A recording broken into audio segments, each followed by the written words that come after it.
Hi ಎಲ್ಲಿಗೂ ನಮಸ್ಕಾರ. ನಾನು ನಿಮ್ಮ ವಿನಾಯಕ್ ನಾಯ್ಕ್. ಈ ಒಂದು ವಿಡಿಯೋದಲ್ಲಿ L1 ಮತ್ತು L2 ಬಿಟರ್ ಬಗ್ಗೆ ನಿಮಗೆ ಕೆಲವೊಂದು ಮಾಹಿತಿಯನ್ನು ಕೊಡುವಂಥದ್ದು. ಇನ್ನು ಯಾರು ಕೂಡ ಈ ಚಾನಲ್ಗೆ ಸಬ್ಸ್ಕ್ರೈಬ್ ಮಾಡ್ಕೊಂಡಿಲ್ಲ ಅಂದ್ರೆ ಬೆಲ್ ಐಕಾನ್ ಒತ್ಬಿಟ್ಟು ಸಬ್ಸ್ಕ್ರೈಬ್ ಮಾಡ್ಕೊಳ್ಳಿ.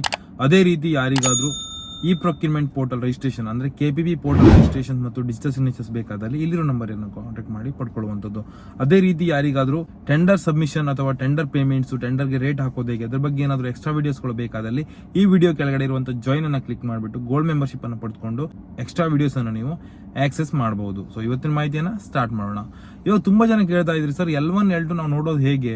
ಸೊ ಸೀರಿಯಲ್ ನಂಬರ್ ಬಂದಿರುತ್ತೆ, ಸೀರಿಯಲ್ ನಂಬರ್ 1 ಇದ್ದವನು L1 L2 ಆ ತರನ ಹೇಗೆ ಅಂತ ತುಂಬಾ ಜನ ಕೇಳ್ತಾ ಇದ್ರಿ.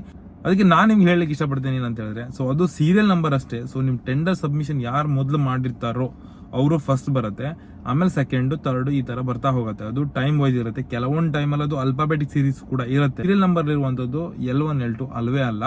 ಸೊ ನೀವು L1 L2 ಹೇಗೆ ನೋಡಬೇಕು ಅಂತ ಹೇಳಿದ್ರೆ, ಫಸ್ಟ್ ನೀವು ಎಕ್ಸೆಲ್ ಶೀಟ್ ಅಲ್ಲಿ ಒಂದು ಟೈಪ್ ಮಾಡ್ಕೊಳ್ಳಿ. ಸೊ ಪ್ರತಿಯೊಂದು ನೇಮ್ ಅನ್ನು ಅಲ್ಲಿ ಶಿಫ್ಟ್ ಮಾಡಿ, ನೇಮ್ ಅನ್ನ ಕಾಪಿ ಮಾಡಿ ಹಾಕೊಳ್ಳಿ. ಆಮೇಲೆ ಪ್ರತಿಯೊಬ್ಬರದು ರೇಟ್ ಅನ್ನ ನೀವು ಅದರಲ್ಲಿ ಹಾಕಿ. Serial number 1, serial number 2, serial number 3 up to serial number 10 ಎಷ್ಟಿದಾರೋ ಅವರೆಲ್ಲ ಎಷ್ಟೆಷ್ಟು ಅಮೌಂಟ್ ಹಾಕಿದಾರೆ ಅಂತ ಒಂದು ಲಿಸ್ಟ್ ಮಾಡಿ. ಆಮೇಲೆ ಯಾರು ಕಡಿಮೆ ಇದ್ದಾರ ಅವರು L1, ಅದ್ರ ಮೇಲ್ಗಡೆ L2, ಈ ತರ L3 L4 ಆ ತರ ಬರುತ್ತೆ.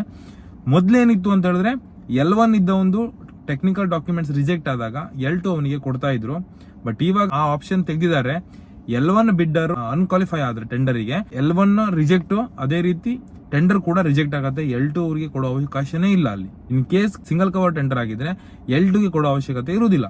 ಈಗ ಅದನ್ನೇ 2 ಕವರ್ ಮಾಡಿದ್ರೆ ಫಸ್ಟಿಗೆ ಡಾಕ್ಯುಮೆಂಟ್ಸ್ ಓಪನ್ ಮಾಡ್ತಾರೆ ಡಿಪಾರ್ಟ್ಮೆಂಟ್ ಅವರು. ಡಾಕ್ಯುಮೆಂಟ್ಸ್ ಓಪನ್ ಆದ್ಮೇಲೆ ಕ್ವಾಲಿಫೈ ಆಗ್ತಾರೆ, ಅವ್ರನ್ನ ನೆಕ್ಸ್ಟ್ ಫೈನಾನ್ಷಿಯಲ್ ಬಿಡ್ಡಿಗೆ ಓಪನ್ ಮಾಡ್ಲಿಕ್ಕೆ ಕಳಿಸ್ತಾರೆ. ಇಲ್ಲ ಅಂತ ಹೇಳಿದ್ರೆ ಟೆಕ್ನಿಕಲ್ ಬಿಡ್ ಅಲ್ಲಿ ಅವ್ರನ್ನ ರಿಜೆಕ್ಟ್ ಮಾಡಿ ತೆಗೆದ್ಬಿಟ್ಟು ಯಾರ್ಯಾರು ಕ್ವಾಲಿಫೈಡ್ ಆಗ್ತಾರೋ ಅವರನ್ನ ಫೈನಾನ್ಷಿಯಲ್ ಬಿಡ್ ಓಪನಿಂಗ್ ಕಳಿಸ್ಬಿಡ್ತಾರೆ. ಸೊ ಅದರಲ್ಲಿ ಫೈನಾನ್ಷಿಯಲ್ ಬಿಡ್ ಓಪನ್ ಆದಾಗ ಯಾರು L1 L2 L3 ಇದ್ದಾರೋ ಕರೆಕ್ಟ್ ಆಗಿ L1 ಗೆ ಸಿಗತ್ತೆ. ಸೊ ಇದು ಪ್ರೊಸೀಜರ್. ಇವಾಗ ಏನಾಗುತ್ತೆ, ಯಾರಿಗೂ ಕೂಡ 50 ಲಕ್ಷ ಒಳಗಡೆ 2 ಕವರ್ ಮಾಡೋ ಅವಕಾಶ ಇರ್ಲಿಲ್ಲ ಆಗಿತ್ತು. ಬಟ್ ಇವಾಗ ಎಲ್ಲರೂ ಕೂಡ ಮಾಡ್ತಾ ಇದ್ದಾರೆ. ಸೊ 50 ಲಕ್ಷ ಒಳಗಡೆ ಟೆಂಡರ್ ಗಳಿಗೂ ಕೂಡ ಅವರು 2 ಕವರ್ ಮಾಡ್ತಾ ಇದ್ದಾರೆ. ಸೊ 2 ಕವರ್ ಟೆಂಡರ್ ಇದ್ದಾಗ ನಿಮ್ಗೆ L1 ಇದ್ದವನು ಕರೆಕ್ಟ್ ಆಗಿ ಕ್ವಾಲಿಫೈ ಆಗಿರೋನೇ ಸಿಗ್ತಾನೆ. ಸೊ ಯಾರೇ ಕೂಡ ಅನ್ಕ್ವಾಲಿಫೈ ಇದ್ದವರು L1 ಆಗ್ಬಿಟ್ಟು ಅವ್ನು ರಿಜೆಕ್ಟ್ ಮಾಡಿ ಟೆಂಡರ್ ಕೂಡ ಕ್ಯಾನ್ಸಲ್ ಆಗೋಕೆ ಚಾನ್ಸಸ್ ಇರೋದಿಲ್ಲ ಇವಾಗ. ಸೊ ಅದೇ ಕಾರಣಕ್ಕೆ L1 L2 L3 ಅದ್ರ ಬಗ್ಗೆ ನೀವೇನು ಟೆನ್ಷನ್ ಮಾಡ್ಕೊಳ್ಬೇಡಿ. ಸೊ ನೀವು ಪ್ರತಿಯೊಬ್ಬರು ರೇಟ್ ಓಪನ್ ಆದಾಗ ಪ್ರತಿಯೊಬ್ಬರನ್ನು ನೀವು ಹೆಸರು ಬರ್ಕೊಂಡು ಪ್ರತಿಯೊಬ್ಬನು ಎಷ್ಟೆಷ್ಟು ರೇಟ್ ಹಾಕಿದ್ದಾನೆ ಅದನ್ನ ನೀವು ಒಂದು ಚೀಟಿ ಅಥವಾ ಒಂದು ಹಾಳೆ ಮೇಲೆ ಬರ್ಕೊಳ್ಳಿ. ಸೊ ಯಾರು ಕಡಿಮೆ ಇದ್ದಾನೋ ಅವನು L1 ಆಗ್ತಾನೆ ಅಷ್ಟೇ. ಅದು ಬಿಟ್ರೆ ಮತ್ತೇನು ಆಪ್ಷನ್ಸ್ ಇರೋದಿಲ್ಲ ಇದರಲ್ಲಿ.